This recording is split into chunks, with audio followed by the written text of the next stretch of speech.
Good morning students. कल असी नवा चैप्टर स्टार्ट किया सी material purchase procedure store control and pricing, जिहदे विच कल मैं तुहानू मटीरियल परचेज करन दा प्रोसीजर जिहड़ा हैगा वो एक्सप्लेन किया सी।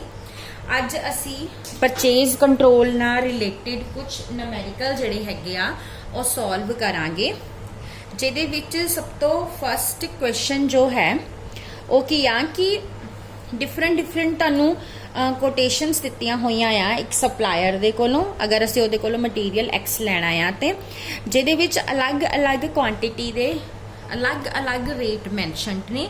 1000 किलो लैना तो 5 रुपये रेट लगेगा, 5000 लैना तो 4.5 रुपये रेट लगेगा, अगर 10,000 लवांगे तो 4 रुपये लगेगा।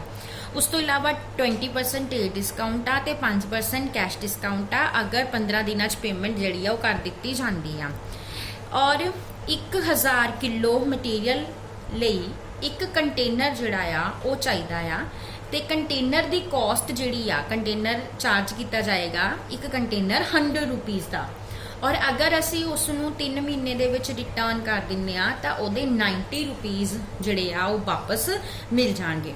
उस तो इलावा ट्रांसपोर्ट चार्जिस दिते हुए आ, एक ऑर्डर दे 500 रुपया ते स्टोर चार्जिस दिते आ 150। Calculate the material cost for 5000 kg। 5000 kilo खरीदना अगर असी मटीरियल तो उसकी कॉस्ट कितनी पेगी और पर केजी कॉस्ट कितनी पेगी, ठीक है। और अज्यूम की करना कि कंटेनर जड़े आप with in a time return कर देने आ। सो असी करांगे क्वेश्चन नंबर 1।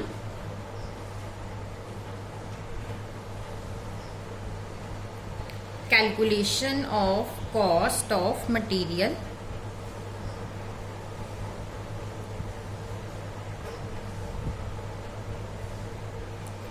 सब तो पहला असी कितना खरीदना 5000 kg खरीदना, और 5000 का रेट की लगना 4.5 रुपये एट द रेट ऑफ 450 पर kg। सो 5000 नू 4.50 नाल मल्टीप्लाई कर दो, तो जिहड़ा टोटल हैगा वो बन जाएगा 22,500। हुण उहदे विचों सब तो पहला माइनस करांगे ट्रेड डिस्काउंट। ट्रेड डिस्काउंट तुहानू दिता होया 20%। सो तुसी 22,500 का 20% कैलकुलेट कर लेना। 22,500 मल्टीप्लाई बाय 20 डिवाइड बाय 100, ये तुहाडा आ जाएगा 4500। इनू इहदे चों कर देना माइनस, तो तुहाडा आ जाएगा 18,000। हुण इहदे विच असी ऐड करने आ चार्जिस फॉर कंटेनर। कंटेनर के चार्जिस दो तरीके दे नाल ऐड किए जा सकते हैं कि तुसी पहला 100 दे नाल प्लस कर दो, बाद चो 90 रुपीज़ ना माइनस कर दो, या फिर तुसी सीधा ही जिहड़े कंटेनर चार्जिस वो 10 रुपीज़ ना लो, क्योंकि उन्हें कहा कि असी विद इन टाइम मोड़ दिते आ। सो सानू वैसे कॉस्ट कितनी पई आ 10 रुपीज़। 10 रुपीज़ किद्दां आए, असी जदों लैणे आ कंटेनर असी 100 रुपीज़ देने आ, ते जदों कंटेनर मोड़ने आ सानू 90 रुपये मिलने आ। सो अल्टीमेटली असी किन्ने दे रहे हैं 10 रुपये दे रहे हैं। हुण देखो असी कितना मटीरियल खरीद रहे हैं 5000 kg, और 1000 किलो मटीरियल जिहड़ा हैगा आ वो एक कंटेनर दे विच आंदा आ, ठीक है। सो असी किन्ने कंटेनर सानू चाहिए होणगे जे 1000 किलोग्राम जिहड़ा हैगा आ वो पर कंटेनर तुहाडा आंदा आ, तो तुहानू किन्ने कंटेनर चाहिए होणगे 5000 किलोग्राम नू 1000 किलोग्राम दे नाल डिवाइड कर दो, तुहानू 5 कंटेनर चाहिए होंगे। सो असी हुण 5 कंटेनर का 10 रुपये के अकॉर्डिंग 50 रुपीज़ जिहड़े हैगे आ वो ऐड कर देंगे। उस तो इलावा तुहानू ट्रांसपोर्ट कॉस्ट भी पैनी आ। ट्रांसपोर्ट चार्जिस 500 आ, और स्टोर चार्जिस भी हैगे आ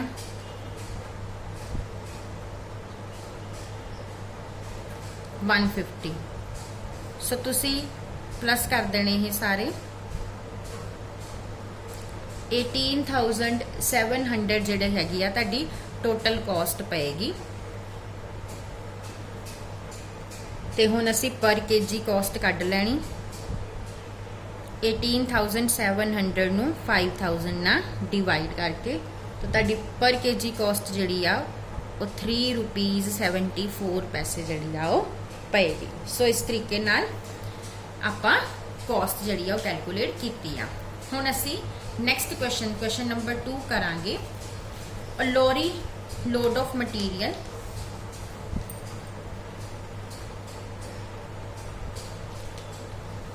mixed goods was purchased for 1 lakh. असी एक लॉरी खरीदी आ, मतलब पूरा ट्रक खरीदिया मटीरियल का, जिस मिक्सड मटीरियल आ और पूरे ट्रक की कॉस्ट जी 1 लाख आ। उस तो बाद उस मटीरियल को 3 कैटेगरीज इन्होंने डिवाइड किया, ए बी ते सी।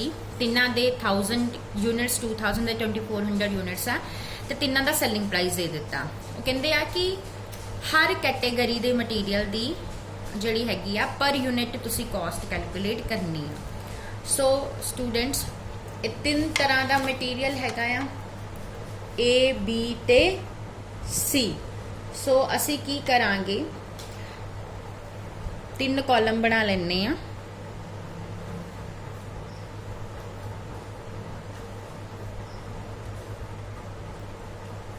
सब तो पहला तिना दी क्वांटिटी मैंशन करो।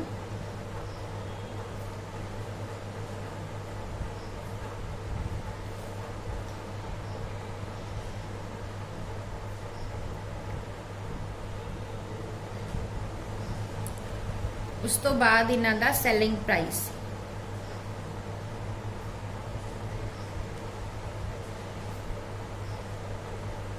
हुण इन्हां दी सेल वैल्यू जिहड़ी आ वो कैलकुलेट कर लो।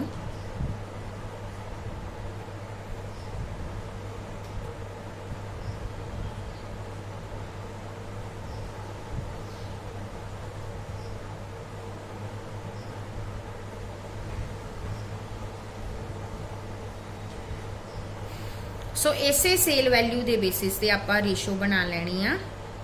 इन्हां सारियां चों 3 जीरोज पहला उड़ा देंगे, उस तो बाद 5 ना डिवाइड कर दो।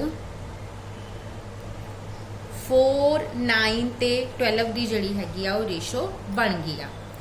सो असी हुण की करना आ, टोटल कितना हैगा आ 1 लाख है ना। सो 1 लाख नूं असी जिहड़ा आ इस रेशो दे विच तिन्नां दे विच डिवाइड कर देना।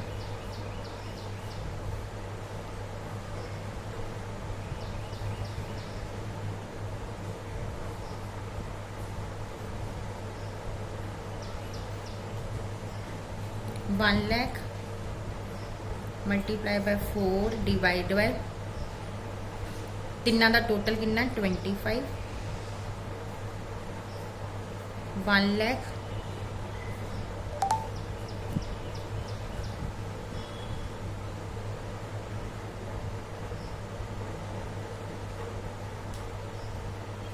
नाइन बाय 25 और तीसरे का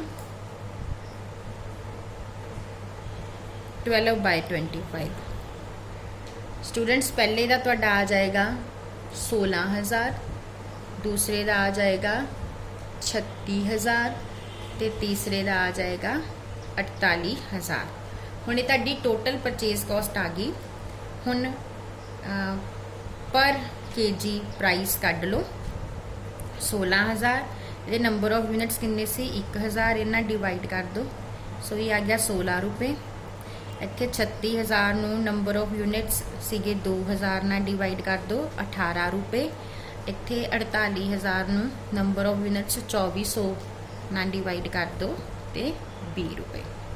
इस तरीके दे नाल तुहाडा ये वाला सम भी जिहड़ा हैगा सॉल्व हो गया। हुण एक क्वेश्चन होर कर लैने आ, तीसरा question. After inviting tender 2 quotations are received, supplier A ते सप्लायर बी। ए दे हैगे आ 2 रुपये 20 पैसे पर यूनिट लेने आ उन्हें तुहानू, ते बी ने तुहाडे कोलों पर यूनिट 2 रुपये 10 पैसे लेने आ। तो उस तो इलावा 2,000 रुपया जिहड़ा आ वो लेना ही लेना आ, चाहे तुसी जिन्ने मर्जी यूनिट्स ऑर्डर करो। ठीक है, पर यूनिट 2 रुपये 10 पैसे लेने आ ते 2,000 लेना आ। सो हुण असी वो ऑर्डर क्वांटिटी पहला तो कैलकुलेट करनी आ, मतलब असी किन्ने यूनिट्स का ऑर्डर प्लेस करिए जिहदे ते सानू पर यूनिट जिहड़ा परचेज प्राइस आ वो सेम पवे, चाहे असी ए कोलों लईए चाहे असी बी दे कोलों लईए। सो हुण असी करांगे क्वेश्चन नंबर 3।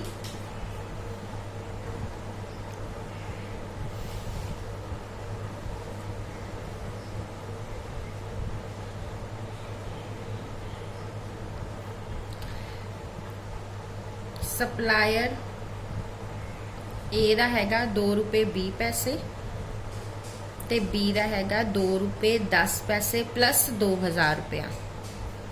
ਸੋ ਅਸੀਂ ਹੁਣ ਨੰਬਰ ਆਫ ਯੂਨਿਟਸ ਕੈਲਕੂਲੇਟ ਕਰਨੇ ਆ। ਕਿੱਦਾਂ ਕਰਾਂਗੇ?